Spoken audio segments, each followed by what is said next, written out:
Hello बच्चों, एक बार आपका फिर से स्वागत है आपके अपने चैनल अचीवर्स क्लासेस पे। तो जैसा कि बच्चों आप लोग जानते हैं कि हम लोग इस चैनल पे अभी क्लास 6 की मैथ्स बुक पढ़ रहे हैं जिसका नाम है गणित प्रकाश। और इसके अंतर्गत अभी हम लोग इस बुक का चैप्टर 3 पढ़ रहे हैं जो कि है संख्याओं का खेल। तो आज की इस वीडियो में हम लोग इस चैप्टर का पेज नंबर 71 और 72 पढ़ेंगे, समझेंगे और इस पेज में आने वाले कुछ प्रश्नों को हल करने का प्रयास करेंगे। तो आगे बढ़ने से पहले बच्चों आपको ये बताना चाहती हूँ, जो इस चैप्टर से रिलेटेड जो दूसरे वीडियोज है वो जो है चैनल के प्लेलिस्ट में अपलोड कर दिए गए हैं। आप वहाँ से जाकर चेक कर सकते हैं और समझ सकते हैं।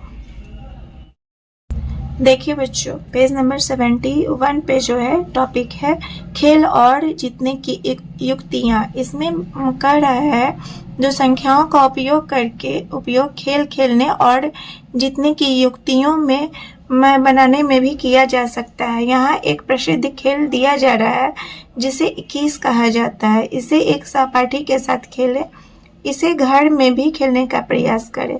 मतलब इस खेल को आप अपने एक सहपाठी के साथ, एक मित्र के साथ खेल सकते हैं। अब इसमें खेल 1 के लिए कुछ नियम दिए गए हैं, जिसमें कि पहला खिलाड़ी 1 और 3 के बीच की एक संख्या बोलता है।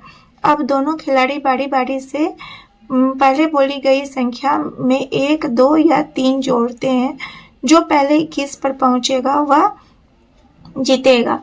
इस खेल को अपने सहपाठियों के साथ कई बार खेलिए। क्या आपको जीतने की युक्ति दिखने लगी है? कौन सा खिलाड़ी हमेशा जीत सकता है? यदि वह सही पैटर्न से खेलता है तो जीतने वाले खिलाड़ी को कौन सी संख्या का पैटर्न आने चाहिए? तो इसमें क्या है नियम, जो खिलाड़ी जो है 1, 2 और 3 के बीच की संख्या बोल सकता है और पहला जो खिलाड़ी है वह 1 से 3 के बीच की कोई संख्या बोलेगा। तो मान लीजिए 1 से 3 के बीच की संख्या मान लीजिए 2 ही बोल रहा है, तो दूसरा खिलाड़ी जो है, आपका मित्र खिलाड़ी जो है, वह 1, 2, 3 में से कोई एक संख्या बोलेगा और उस संख्या में जोड़ेगा। मान लीजिए 3 में 1 जोड़ देने पर जो है क्या हो जाएगा, 4। फिर आपको इसमें से कोई एक संख्या जोड़ना है। मान लीजिए आप 2 जोड़िए, तो 4 में 2 जोड़ने पर हो जाता है 6 और आपका मित्र फिर से 1 जोड़ेगा तो 7 और आप फिर से 3 जोड़िएगा तो उसमें इस तरह से 10 हो जाएंगे। इस तरह से जो है खेल आगे बढ़ता रहेगा और जो खिलाड़ी जो है पहले 21 पर पहुंचेगा तो वह खिलाड़ी जीत जाएगा, वह विनर हो जाएगा। तो इसमें जैसा कि कह रहा है जो कौन सा खिलाड़ी हमेशा जीत सकता है। तो बच्चों जो है इसमें जो है ऐसा है, जो अगर आप खेल रहे हैं ये 21 वाला खेल, तो आप कोशिश कीजिए जो आप जो है आपका जो अंतिम अंक हो वह 17 पर आए। 17 पर आके आप रुक जाए। अगर आप 17 पर आ जाते हैं तो आपका मित्र जो है 1, 2, 3 में से अगर कोई एक संख्या बोलता है, मान लीजिए वह 17 में 1 जोड़ता है तो 18 हो जाएगा। मान लीजिए 17 में 1 जोड़ता है आपका सहपाठी, तो इस तरह से 18 हो जाएगा और आप उसमें 18 में 21 लाने के लिए कितना जोड़ना पड़ेगा आपको? 3 जोड़कर जो है आप लोग 21 बनाकर विनर हो सकते हैं। अगर 17 में आपका सहपाठी जो है 2 जोड़ता है तो हो जाएगा 19 और उसके बाद जो है 19 में आप 2 जोड़कर विनर बन सकते हैं।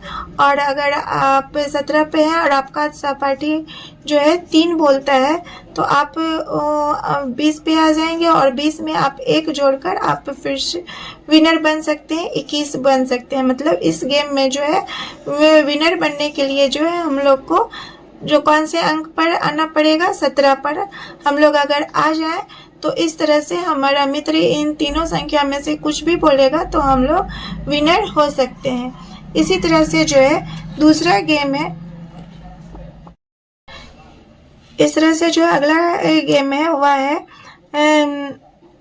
पहला खिलाड़ी 1 से 10 के बीच की कोई संख्या बोलता है अब दोनों खिलाड़ी बारी बारी से बोली गई संख्या में 1, 2 या 3 जोड़ते हैं।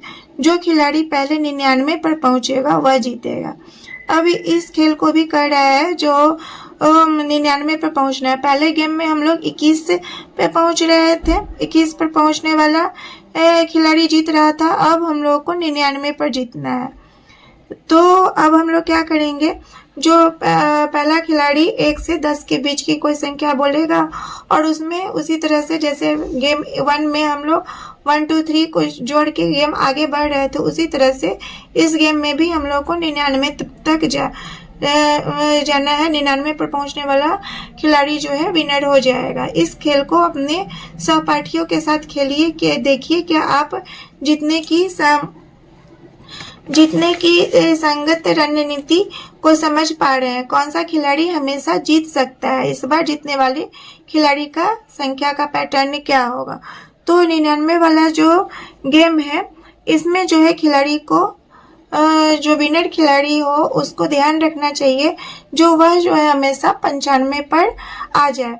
95 पर अगर आ जाते हैं तो देखिए 95 पर आने के बाद जो है दूसरे खिलाड़ी को 95 पे आने के बाद अगर दूसरा खिलाड़ी 1 बोलता है तो हो जाता है 96 और 96 में आप 3 जोड़कर 99 बनाकर विनर हो सकते हैं। अगर 95 में आपका मित्र 2 बोलता है तो इस तरह से हो जाता है 97 और 97 में आप 2 जोड़कर जो है हो सकते हैं विनर। और 95 में अगर आपका मित्र 95 में आपका मित्र अगर 3 बोलता है तो इस तरह से हो जाता है 98 और 98 में आप 1 जोड़ के आप विनर बन सकते हैं। तो ये गेम जो है बहुत ही इंटरेस्टिंग है। आप भी अपने मित्रों के साथ इसे खेलने का प्रयास जरूर कीजिए। देखिए बच्चों, इस तरह से हम लोग इस पाठ के पेज नंबर 72 में आ गए हैं और यह पेज जो है इस पाठ का लास्ट पेज है और इस पेज में जो है कुछ सवाल दिए गए हैं जिसको हम लोग आज हल करेंगे। तो इसमें जो है पहला सवाल है जो यहाँ इस ग्रिड में केवल एक महाकोष्ठ है। यहाँ बगल में एक ग्रिड दिखाया गया है जिसमें कि हम लोग देख रहे हैं जो केवल एक महाकोष्ठ है इसमें। और महाकोष्ठ किसे कहते हैं ये तो हम लोग पीछे जान ही चुके हैं। जो महाकोष्ठ में जो है अपने अगल बगल की सभी संख्याओं से जो है बड़ी संख्या होती है उसी कोष्ठ को जो है महाकोष्ठ बनाया जाता है। यदि आप इनमें से किसी एक संख्या के 2 अंकों की अदला बदली करते हैं तो यहाँ 4 महाकोष्ठ बन जाते हैं। जानिए कि कौन से 2 अंकों की अदला बदली की जानी चाहिए। तो यहाँ इस ग्रिड को जो है आप लोग ध्यान से देखिए। जो इसमें जो है यह सुपर सेल है, महाकोष्ठ है जिसमें की संख्या है 62,871। तो जब हम लोग जो है इसी सुपर सेल वाले अंक को जो है हम लोग 2 अंकों की अदला बदली करेंगे, मतलब 6 और 1 अंकों की जो है अदला बदली कर देंगे। मतलब 1 के जगह पर 6 और 6 के जगह पर 1 रख देंगे तो इसके आसपास की जो है जो 4 कोष्ठ जो है महाकोष्ठ स्वतः बन जाएंगे।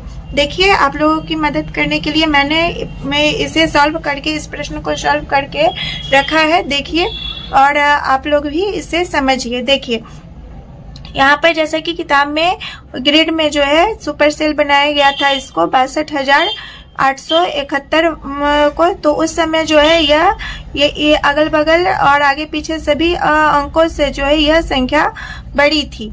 सभी संख्याओं से जो है यह संख्या बड़ी थी। लेकिन अगर हम 6 के जगह पर 1 लिख दे और 1 के जगह पर जो 6 लिख दे तो इस तरह से इस कोष्ठ में जो संख्या हो जाएगी वह हो जाएगी 12,876।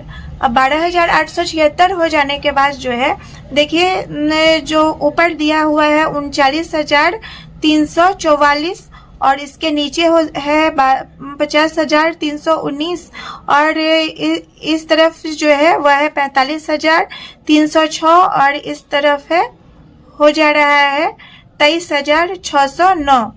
तो ये सभी जो है आप ध्यान से देखिए, ये सभी जो है ये चारों अंक जो है महाकोष्ठ बन जाएंगी। कैसे, देखिए 39,344 जो है अपने अगल बगल की दोनों संख्याओं से बड़ी है। इस तरफ है 16,200 और इस तरफ है 29,765। तो ये 39,000 इन दोनों से जो है बड़ी है। और अब नीचे में इसके है 12,876, तो इससे भी बड़ी है। तो इस तरह से यह एक महाकोष्ठ हो जाएगा, यह एक महाकोष्ठ हो जाएगा बच्चों। और नेक्स्ट नंबर जो है मैंने बताया था आपको, जो ये संख्या 45,306 जो है ये भी महाकोष्ठ हो जाएगी।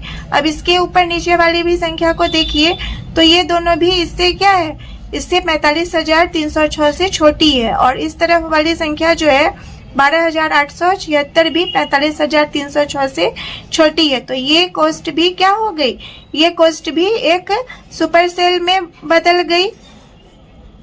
और उसके बाद ये 50,319, तो इसके अगल बगल की भी संख्याएं जो है इससे छोटी हैं और ऊपर वाली संख्या जो भी है इससे छोटी है।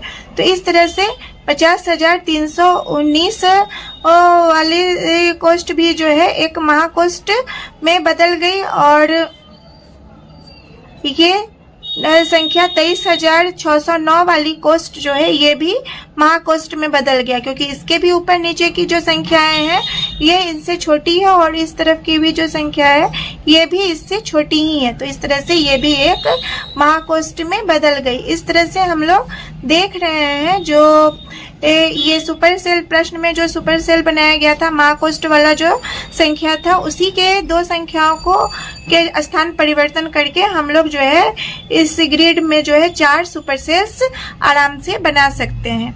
अब दूसरा सवाल है, अपने जन्म वर्ष से शुरू करके आप कितने चरण में कापड़ेकर स्थिरांक तक पहुंच सकते हैं? तो हम लोग जानते हैं जो कापड़ेकर स्थिरांक जो है किसको कहा गया है, पीछे हम लोग पढ़ चुके हैं कापड़ेकर स्थिरांक के बारे में।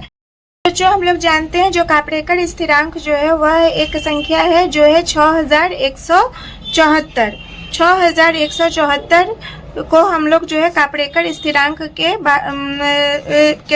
के रूप में जानते हैं। और कह रहा है प्रश्न में, जो अपने जन्म वर्ष से शुरू करके आप कितने चरण में कापड़ेकर स्थिरांक तक पर पहुंच जाएंगे? तो इसमें जो है कोई भी हम लोग जन्म वर्ष ले सकते हैं।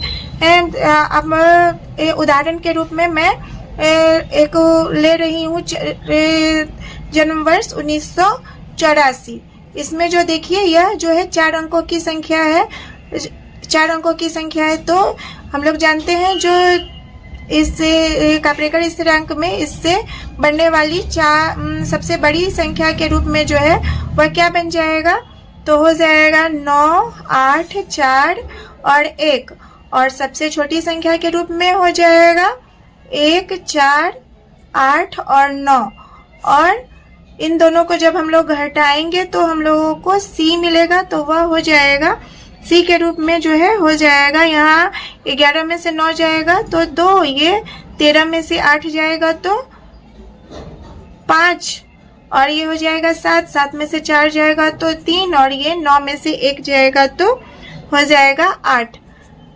यहाँ पर हमें एक नई संख्या मिल गई जो है 8,352। और फिर हम इस पे काम करेंगे तो इनसे बनने वाली सबसे बड़ी संख्या हो जाएगी 8, 5, 3 और 2। और सबसे छोटी संख्या हो जाएगी जिसको हम लोग B के फॉर्म में लिखते हैं सबसे छोटी संख्या को, तो वो हो जाएगी 2, 3, 5 और 8। और इस A में से B को घटाएंगे तो C मिलेगा, तो C हो जाएगा, इसमें से जब हम इसको घटाएंगे तो 12 में से 8 घटाएंगे तो हो जाएगा 4, ये हो गया 12, 12 में से 5 जाएगा तो 7, ये हो गया 4, 4 में से 3 जाएगा तो हो गया 1, ये 8 में से 2 जाएगा 6। हम लोगों को देखिए ध्यान से, जो हम लोगों को मिल चुका है, हम लोग पहुंच चुके हैं कापड़ेकर स्थिरांक तक, मतलब 6,174 संख्या जो है हम लोगों को मिल गया है। तो यहाँ पर हम लोग उत्तर में लिख सकते हैं, जो अगर हम 1984 जन्म वर्ष से शुरू करते हैं तो हमें जो है 2 चरण में कापड़ेकर स्थिरांक चरण में कापड़ेकर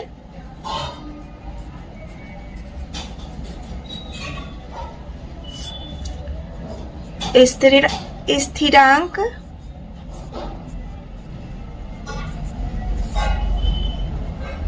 मिल जाएगा। इस तरह से प्रश्न 2 भी सॉल्व हो चुका है। तो बच्चे प्रश्न संख्या 3 में कह रहा है कि हम 35,000 और 75,000 के बीच 5 अंकों की संख्याओं का वह समूह है जिसके सभी अंक विषम है। हमारे समूह की सबसे बड़ी संख्या कौन सी है और हमारे समूह की सबसे छोटी संख्या कौन सी है। मतलब यहाँ पर देखिए ध्यान से, जो पहला क्वेश्चन है जो हमारे समूह की सबसे बड़ी संख्या कौन सी है, और दूसरा क्वेश्चन है हमारे समूह की सबसे छोटी संख्या कौन सी है, और इसमें एक और क्वेश्चन है जो है हम में से कौन सी संख्या जो है 50,000 के अत्यधिक निकट है। और कंडीशन लगाया हुआ है जो वो 5 अंकों की संख्या ऐसी होनी चाहिए जिसके सभी अंक जो है विषम होंगे। तो विषम हम लोग जानते हैं जो कौन कौन सी होती है, तो विषम होती है। विषम संख्या कौन कौन सी होती है, तो वो होती है 1, 3, 5, 7 और 9। मतलब हम जो संख्या लिखेंगे उसमें जो है इन्हीं अंकों की मदद से जो है संख्या बनी होनी चाहिए। तो इस तरह से जो ध्यान से देखिए हम लोग, और है जो 35,000 से क्वेश्चन में है 35,000 से 75,000 के बीच की संख्या है। 75,000 के बीच की संख्या है। तो 35,000 से 75,000 के बीच की संख्या निकालने के लिए 5 अंकों की जिसमें सभी अंक जो है विषम हो, तो हम लोग क्या लिखेंगे। अगर 9 से शुरू करते हैं तो इसके बाद अगर 9 के बाद 1 भी लिखते हैं तो हो जाएगा 91,000, जो कि संभव नहीं है। 7 के बाद अगर हम लोग जो है संख्या लिखते हैं, 7 के बाद अगर 5 लिखते हैं और उसके बाद लिखेंगे, अगर मान लीजिए 7 लिखे, 7 के बाद 5 लिखे, उसके बाद 3 लिखे या 1 लिखे, मान लीजिए यहाँ पर 1 ही लिखे और तब 3 लिखे और 9 लिखे, फिर भी जो ये है संख्या जो है 75,000 से बड़ी हो जाएगी, 75,139 हो जाएगी। तो इस तरह से यह संख्या जो है 75,000 से बड़ी हो जाएगी। तो इसके लिए जो है हम लोगों को क्या करना पड़ेगा, यहाँ पर जो है हम लोग को 3 लिखना पड़ेगा। तो संख्या हो जाएगा 7, उसके बाद हो जाएगा 3, और उसके बाद जो है हम लोग 3 बार सब जो है 9 लिख सकते हैं। मतलब यह जो है 75,000 से जो है 35,000 से 75,000 के बीच की सबसे बड़ी संख्या होगी। यह जो है सबसे बड़ी संख्या यही होगी, क्या होगी, 73,999। अब इसके और ध्यान से देखिए इसमें जो है सभी अंक जो है विषम ही है।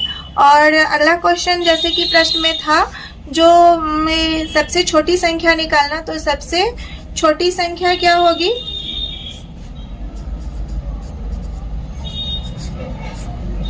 सबसे छोटी संख्या जो है वह हो जाएगी 35,000 से 75,000 के बीच में। तो 35,000 से ही हम लोग शुरू करेंगे। 35,000 के बाद की जो है सबसे छोटी संख्या हो जाएगी। तो यहाँ पर सबसे छोटी संख्या हम लोग जानते हैं जो 1 से स्टार्ट, 0 से स्टार्ट कर नहीं सकते, 1 से विषम में 1 से स्टार्ट होगा तो 3 1 लगाकर इस तरह से हो जाएगी, 5 अंकों की संख्या बन जाएगी 35,111। और वह जो है 35,000 से लेकर 75,000 के बीच की सबसे छोटी संख्या हो जाएगी। और नेक्स्ट क्वेश्चन था प्रश्न में, जो कौन सी संख्या जो है 50,000 के अत्यधिक निकट होगी। तो 50,000 के अत्यधिक निकटवर्ती संख्या जो है 50,000 के निकटवर्ती संख्या के रूप में हम लोग क्या लिख सकते हैं, तो 50,000 के अत्यंत निकटवर्ती संख्या जो है वह हो जाएगा 50,000। 5 के बाद हम लोग लिखेंगे 1 विषम के रूप में 51,000 111। तो यह जो है 50,000 के अत्यधिक निकटवर्ती विषम संख्याओं से बनी हुई 5 अंकों की संख्या हो जाएगी। इस तरह से जो है प्रश्न 3 भी हम लोगों ने सॉल्व कर लिया है। उम्मीद करती हूँ जो आप लोगों को भी अच्छी तरह से समझ में आ रहा होगा। अगर कहीं पे भी परेशानी हो रही है समझने में तो आप कमेंट बॉक्स में ज़रूर पूछ सकते हैं, मैं और अच्छी तरह से समझाने की कोशिश करूँगी। इस तरह से चौथा क्वेश्चन है जो इसमें कह रहा है, जो आकलन कीजिए जो आपको वर्ष में सप्ताहांतों मतलब वीकेंड्स, त्योहारों और छुट्टियों को मिलाकर कुल कितनी छुट्टियां मिलती हैं। अब अपनी छुट्टियों का सही संख्या पता लगाइए और देखिए कि सही संख्या आपके आकलन के कितने समीप है। मान लीजिए इस प्रश्न का हल जो है यह आकलन पर है, एस्टिमेशन पर है, जो ये टॉपिक भी हम लोग पिछले वीडियो में पढ़ चुके हैं, समझ चुके हैं। तो प्रश्न संख्या 4 में जो है एस्टिमेशन पर आधारित है ये क्वेश्चन। तो मान लीजिए जो हमारे स्कूल में जो है हम लोग जब पता लगाते हैं तो हम लोगों को पता चलता है जो हमारे विद्यालय में जो है कुल छुट्टियां कितनी होती हैं। कुल छुट्टियां जो है मान लीजिए हमारे विद्यालय में होती हैं 150 दिनों की। कुल छुट्टियां जो है 150 दिनों की होती हैं। अब हम लोगों को पता लगाना है कि कौन से संबंध में जो है कितनी छुट्टियां हुई। तो मान लीजिए जो पहले सप्ताहांत का निकालना था, मतलब वीकेंड्स का निकालना था। तो हम लोग जान रहे हैं जो एक महीना में जो है लगभग कितने वीकेंड्स होते हैं। तो एक महीना में जो है वीकेंड्स होते हैं 4, मतलब 4 लगभग जो 4 रविवार आता है। कभी कभी किसी महीना में जो है 5 हो जाते हैं, लेकिन अक्सर जो है 4 रविवार का ही एक महीना होता है। तो एक साल में टोटल जो है, तो एक ईयर में कितने वीकेंड्स हो जाएंगे। एक ईयर में टोटल जो है लगभग हम लोग 52 या 53 वीकेंड्स होंगे लगभग। मान लीजिए हम लोग 4 पे ही कैलकुलेशन किए हैं, तो एक इस तरह से एक साल में जो है 52 वीकेंड्स हो जाएंगे।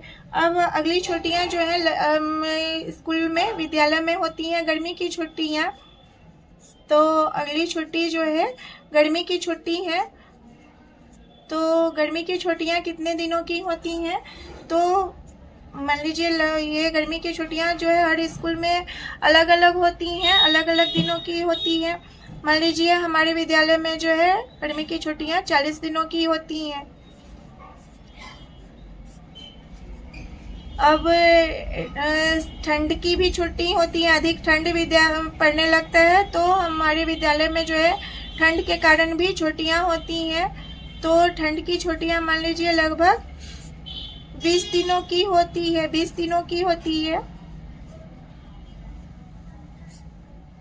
उसके बाद जो है अन्य छुट्टियां, मतलब कभी कभी जो है अचानक भी छुट्टी हो जाती, तो इस तरह की छुट्टी जो है मान लीजिए होती हैं।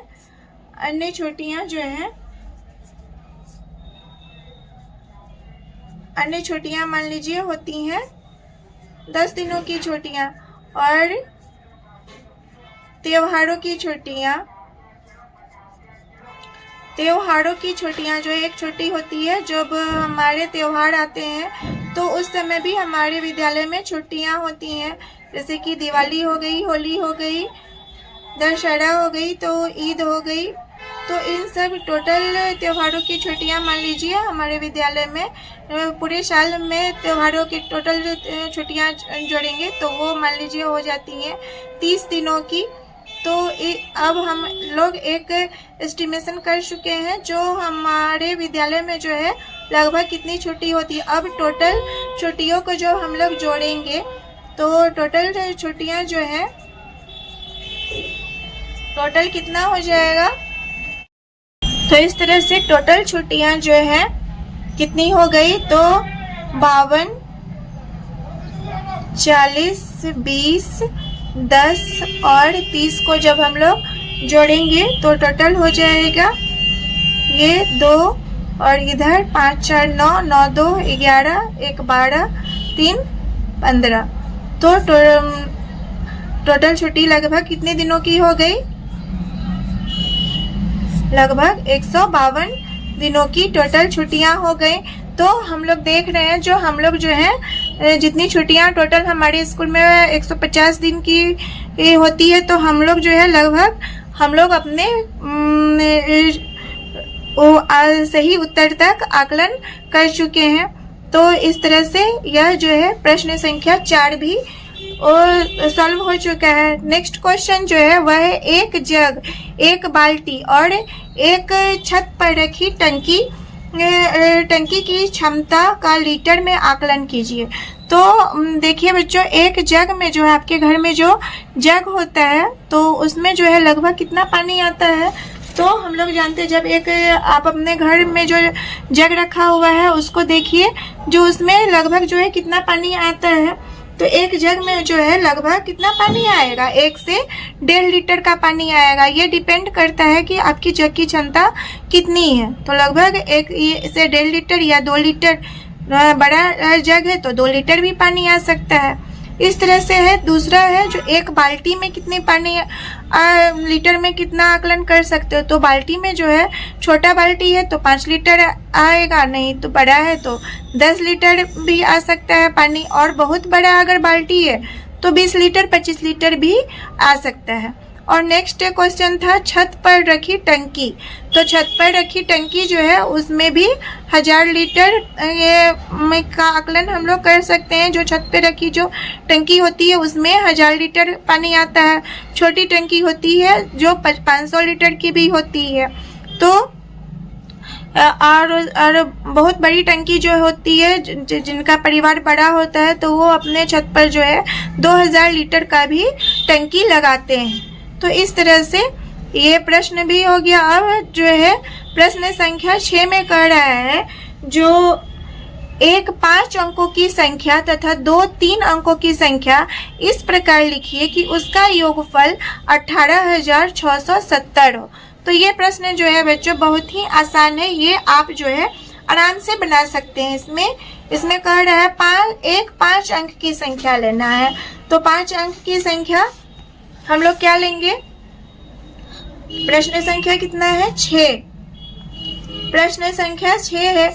इसमें 1 लेना है 5 अंकों की संख्या। तो 5 अंकों की संख्या के रूप में हम लोग संख्या जो है हमेशा आसान लेंगे, डिफिकल्ट संख्या नहीं लेंगे, जो हम लोगों को जोड़ने में मतलब कैलकुलेशन करने में मुश्किल हो तो हम लोग वैसी संख्या नहीं लेंगे। हम कंडीशन के अनुसार ही हम लोग काम करेंगे। तो 5 अंकों की संख्या लेना है तो हम लोग लेंगे 5 अंकों की संख्या 18,000।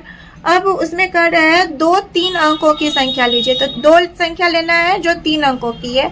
तो पहली संख्या लेंगे 300 और दूसरी संख्या लेंगे 370। अब कह रहा है इन सबको हम लोग को जोड़ देना है।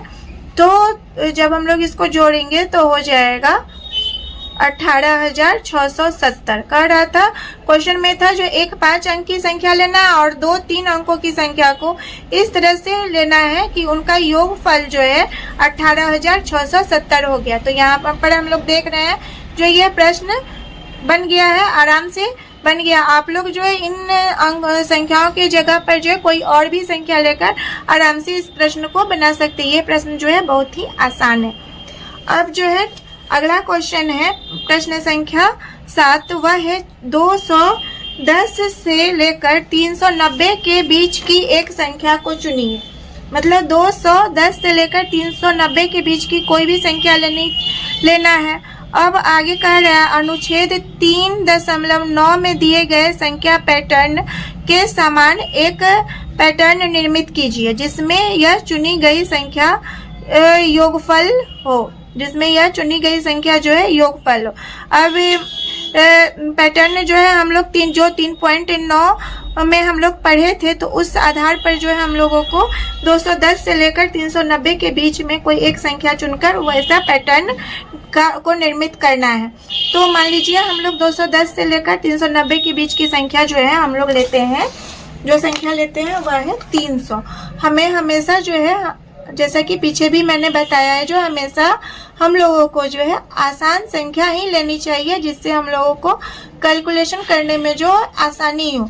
तो मान लीजिए जो संख्या जो है 300 से लेकर 210 से लेकर 390 के बीच की संख्या जो है 300 है।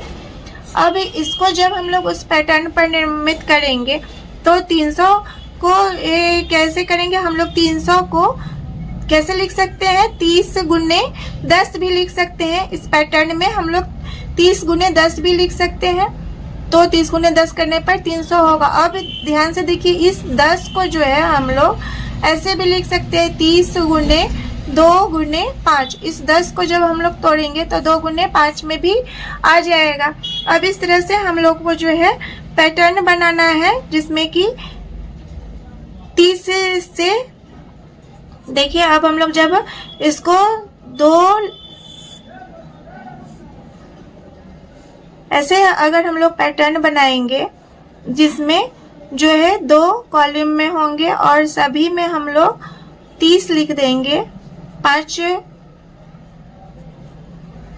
भागों में यह रहेगा, और सभी कॉलम में जो है अगर हम लोग 30 लिख देंगे तो इस तरह से जो है यह एक पैटर्न का निर्माण हो जाएगा। और यह जो है जब इस पैटर्न के 30.5 को हम लोग जोड़ेंगे, यहाँ पर हम लोग देख रहे हैं जो 10 बार 30 से लिखा जा चुका है, 1 2 3 4 5 6 7 8 9 10, और 10 बार अगर 30 को हम लोग मल्टीप्लाई करते हैं या जोड़ते हैं तो हम लोगों को क्या मिल जाता है?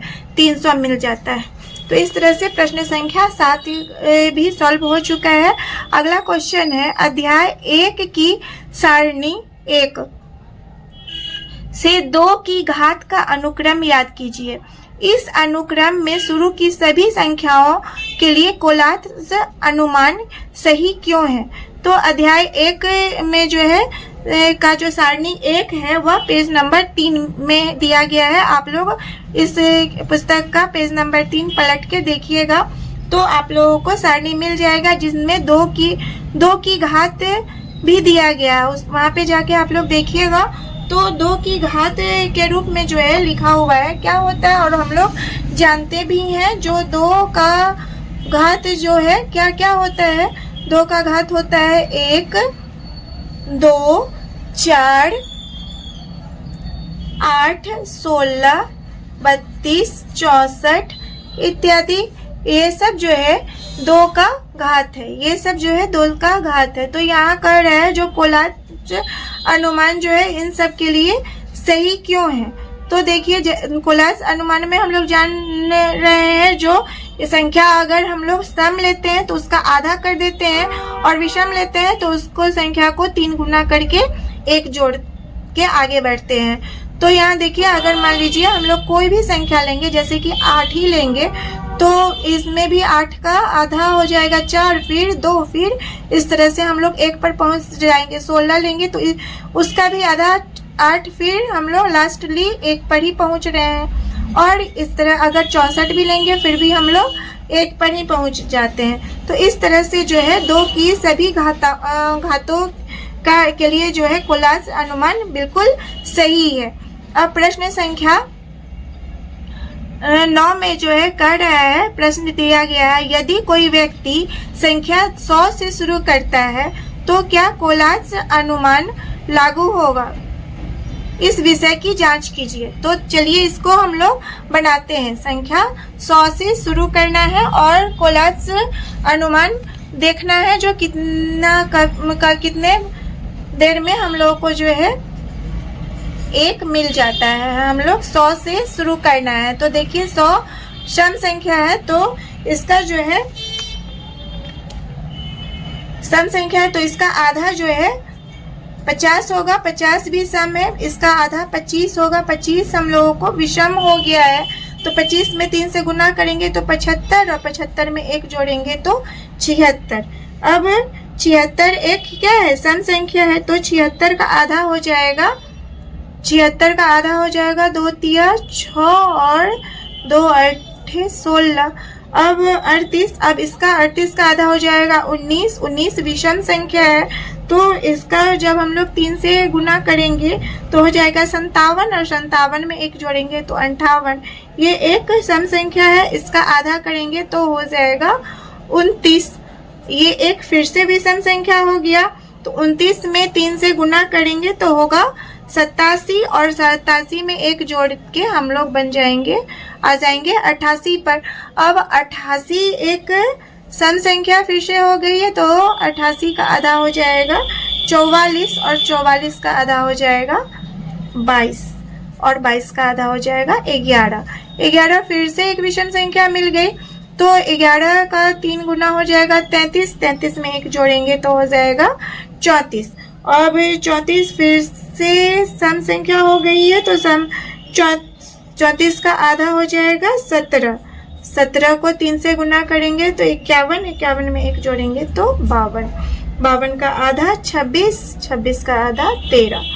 अब 13 फिर विषम संख्या है, तो 13 को 3 से गुना करेंगे तो 39, और उसमें 1 जोड़ेंगे तो 40। फिर अगला संख्या 20, फिर अगला संख्या 10, फिर अगला संख्या 5। अब ये विषम संख्या है, तो इसमें 3 से गुना करेंगे 15, 1 16, फिर 8, फिर 4, फिर 2, फिर 1। इस तरह से देखिए हम लोग क्लास अनुमान तक पहुंच चुके हैं, हम लोग 1 तक पहुंच चुके हैं। मतलब 100 से शुरू करने पर जो है इतना हम लोग लास्टली 1 पर इतने अंकों के बाद पहुंच जाएंगे। नेक्स्ट क्वेश्चन है, शून्य से प्रारंभ करते हुए कोई खिलाड़ी बारी बारी से 1 और 3 के बीच की संख्याओं को जोड़ता है। जो व्यक्ति पहले 22 पर पहुंचेगा वह विजयी होगा। अब जीतने की युक्ति क्या होगी? तो बच्चों हम लोग पीछे जब ये प्रश्न भी इस प्रश्न पे आधारित टॉपिक भी पढ़ चुके हैं, जो खेल 21 के बारे में हम लोग पढ़ चुके हैं। इसमें जो है 2 खिलाड़ी खेलते हैं और बारी बारी से जो 1 से लेकर 3 तक के बीच की संख्या बोलते हैं और संख्या को जोड़ते जाते हैं। तो इस तरह से जो ये हम लोगों को लास्टली अगर 22 पे पहुंचना है तो हम लोग क्या करेंगे, जो 22 पर पहुंचने के लिए जो विनर होगा उसको जो है पहुंचना पड़ेगा। हम लोग खेलते खेलते जो है 1 से 3 की बीच की संख्याओं को बोलते बोलते और संख्याओं को जोड़ते जोड़ते हम लोग जो विनर खिलाड़ी होगा वह उसको कहाँ पे पहुंचना होगा, अंक 18 पर पहुंचना होगा।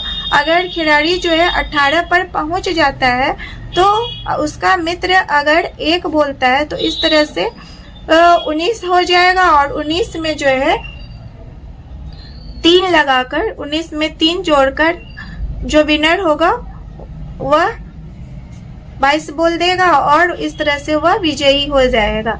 अगर 18 में हम लोग 2 जोड़ते हैं तो हो जाता है 20, और 20 में फिर 2 लगाकर हम लोग विनर हो सकते हैं 22 बोल के। और 18 में अगर 3 जोड़ देगा तो हो जाएगा 21, जिसमें 1 जोड़कर विजयी बना जा सकता है, 22 बन जाएगा। इस तरह से विजयी होने के लिए 22 तक पहुंचने के लिए जो है विनर वाले खिलाड़ी को युक्ति लगानी पड़ेगी और उसको अंक जो है 18 तक पहुंचना पड़ेगा। 18 पर पहुंचकर वह खिलाड़ी जो है विजयी बन सकता है। तो बच्चों इस तरह से यह पाठ जो है आज समाप्त हो गई है। उम्मीद करती हूँ जो आप लोगों को अच्छी तरह से समझ में आई होगी। अगर आप लोगों को कहीं भी परेशानी हो रही है, अगर आप मेरी भाषा आप लोगों को समझने में परेशानी हो रही है, नहीं समझ में आ रहा है, तो प्लीज़ कमेंट बॉक्स में प्लीज़ बताइएगा। अगर अच्छी लग रही है तो वीडियो को लाइक कीजिएगा, सब्सक्राइब कर दीजिएगा और शेयर भी कीजिएगा। Thank you.